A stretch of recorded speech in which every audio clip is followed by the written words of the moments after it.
Have you ever had a game where you just ran out of steam? Your commander died like 3 times, you're out of cards in hand, you've played all your removal, and yet the table is still going and you seem to be behind. Well, there's a way to beat that. There's a way to get your deck to never run out of gas, and I'm here to tell you how. What you need to do is Junding out. This is a term that means a deck that wants to grind your opponents out. You see, the original king of midrange was Modern Jund, a deck that aimed to slowly gain value over time and win via attrition.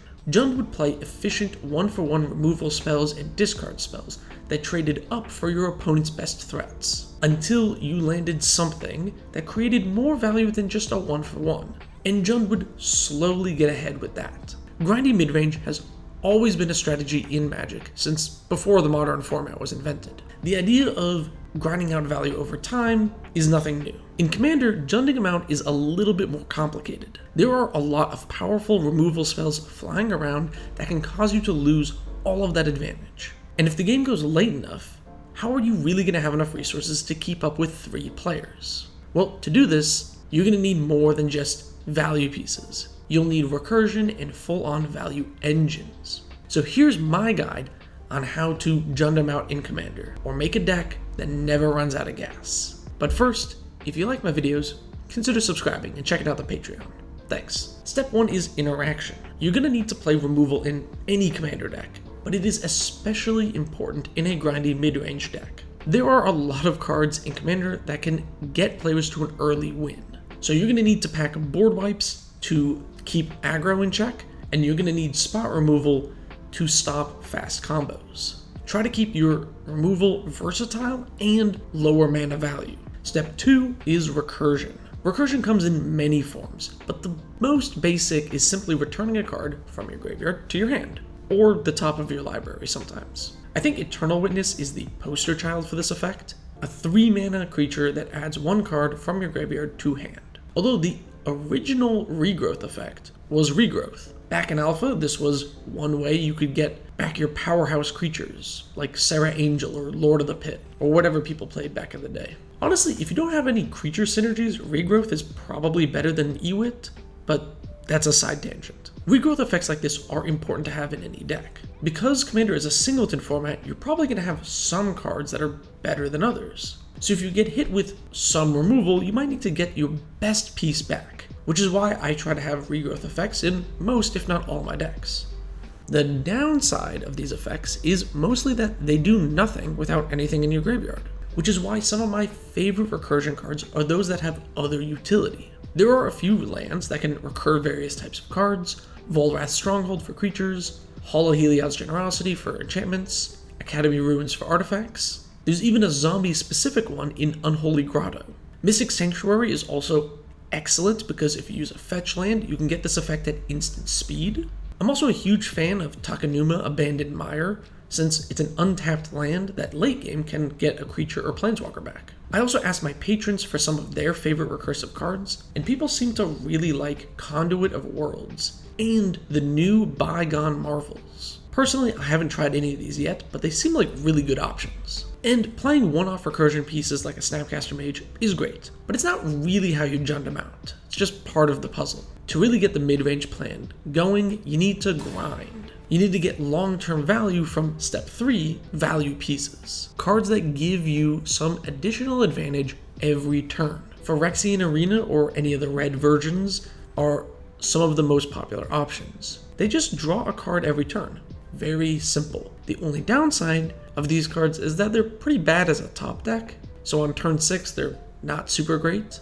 Although that can be said about lots of other cards like Sol Ring or most ramp spells, so I'm not really sweating it. I think running a lot of these cards that let you draw an extra card every turn, or once per turn get some extra advantage, are really strong in Commander. And overall, I use them a lot more than something that draws cards just one time. Remember, for a mid-rangey deck like this, we're trying to grind out value over a long game. We're not aiming for a turn 5 combo kill. So if you compare a Night's Whisper, which draws 2 cards, to a Phyrexian Arena, as long as the game lasts 2 turns from when you play the Phyrexian Arena, it's basically the same. And if it lasts any further, you've gotten even more cards. Speaking of the game going long, step 4 is scaling.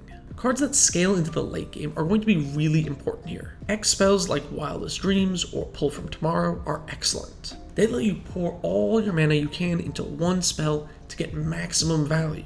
I think scaling your card draw to focus on longer games is really great because casual games tend to go long. As long as you have a reasonable amount of removal to stop someone trying to do an early pop-off, casual games can reach turn 9 or longer. Now in 60 card formats, a lot of times decks that try to go into the late game use Planeswalkers to take over the game, so to speak.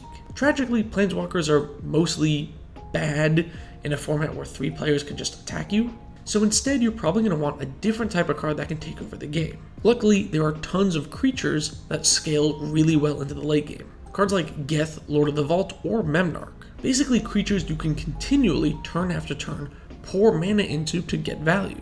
There are a ton of creatures, especially with activated abilities, that allow you to continually put mana into them without committing cards from hand onto the board. This is a great way to get value over time without being as worried about something like Farewell, since you haven't spent as many cards from hand as anybody else. What do I care if my board gets wiped after I stole 3 creatures with a Memnarch? They weren't my creatures anyway, other than the Memnarch. I only lost one thing. Now these individual factors, regrowth effects, removal, scaling spells, and value pieces are great. But the most important step to Junding them out is a value engine.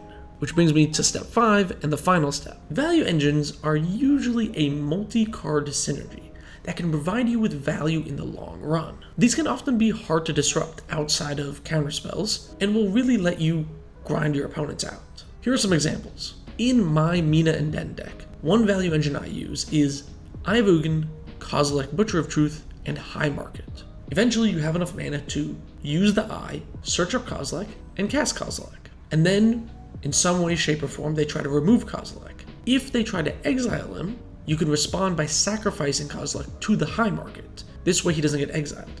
When Kozilek hits the bin, he gets shuffled back into the deck. And then you can use the Eye next turn to search up Kozilek and then cast Kozilek. No haste enablers in this deck. They just eventually run out of removal for Kozilek. And since the Butcher draws cards, I can sprinkle in other threats between this loop to bait out even more removal. I know this might seem like a lot of mana. 7 to activate the Eye, and then 8 more to cast Kozilek because the Eye reduces it by 2. That's like 15 mana. But this deck has like 50 lands and tons of ramp spells. So you're able to get there reasonably fast. And this type of value engine doesn't need to be looped over and over and over again, turn after turn. Play Kozilek once, you ramp some more, play some more threats, hey, you search up Kozilek and play a threat, and then next turn you cast Kozilek and draw more cards, and you keep going until you do actually have the 15 mana to do everything in one turn. Another one of my personal favorite value engines is Salvaging Station. This is one of my favorite cards of all time, and I've played it in so many decks. In tandem with some baubles, you can get insane value. With an Executioner's Capsule, you've now built infinite Doomblades. With a Pyrite Spellbomb, you can clear the board of creatures with toughness 2 or less. And if you have a bauble that doesn't cost mana to draw cards, any board wipe gets turned into a Decree of Pain. Because when 5 creatures die, let's say, you get 5 untapped triggers on the Salvaging Station, and you can crack the bauble to draw a card, and respond to each untapped trigger by tapping the Salvaging Station. And there are so many other utility artifacts to get back. Aether Spellbomb to bounce creatures, Dispeller's Capsule to destroy artifacts or enchantments. You can even just get more mana by ramping repeatedly with a Wayfarer's Bauble. The value engine of Salvaging Station plus a bunch of utility artifacts that you can loop over and over again will really let you get ahead of 3 players. And don't even get me started on any copy effect giving you a second Salvaging Station. It can get really out of hand. And those are just 2 examples of value engines that I personally love and play.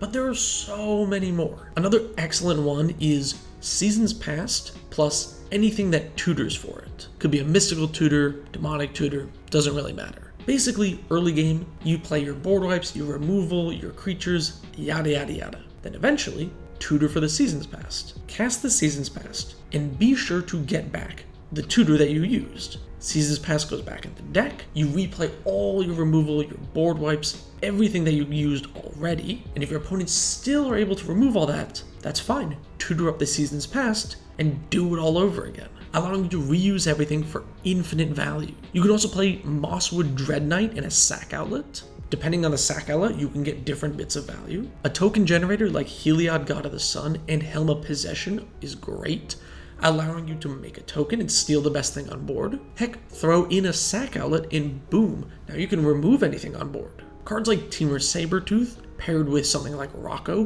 which allows you to repeatedly tutor up whatever you need, or any ETB creature with the Sabertooth. Maybe you tutor up some removal creature, and then you bounce it with the Sabertooth to reuse that. Putting these value engines in your deck will let you grind out any game with infinite value. For the most part, a lot of them can be halted by things like counterspells or graveyard hate, although honestly, if you're playing enough Recursion, one counterspell is not going to get you down, and a lot of players skimp out on the graveyard hate, so it can be difficult for a lot of decks to shut this down. Now I know what you might be saying, Con, why don't you just play a combo that wins the game? Couple of reasons for that. One, because none of these are instant game-winning threats, like playing a Mosswood Dread Knight. It's really difficult for your opponent to justify using their hard removal, exile, counterspells on the Mosswood Dread Knight. And because a lot of these things are so recursive, it's not even that efficient. Like, okay, you generous gifted my Mosswood Dread Knight. I'm just going to get it back and then draw another card. It doesn't cause your opponents to urgently focus you down because this is the combo that they have to stop. And it also feels bad for them to try and stop these. But they're going to have to, otherwise eventually you're going to grind them out because they'll run out of gas before you do. I also really want to highlight you need to be packing removal for this to work. Your Season's Past is not as effective if you don't get to reuse a board wipe or spot removal spell from earlier. And it's also not very effective if you get killed by a combo on turn 5. But if you like when games go long and you want to grind out your opponents, you hate dead draws or turns where you get to do nothing, then filling your deck with value engines and value pieces will really help your decks last longer. I find a huge amount of players simply run out of steam really early on. They oftentimes dump their hand, get hit with a board wipe, and just lose. Not with these decks. If you follow my 5 steps, I'm confident your deck will never run out of gas. But of course, that's just my opinion and how I make decks. If you think differently, let me know in the comments below. And if you have any value engines that you like that grind the table out, let me know about them in the comments below as well. Super curious. Thank you so very much for watching. Subscribe for more. And an extra special thanks to my tier 3 patrons whose names you see on screen now. Big shout outs to them. If you want to be on the credits as well, check out the Patreon.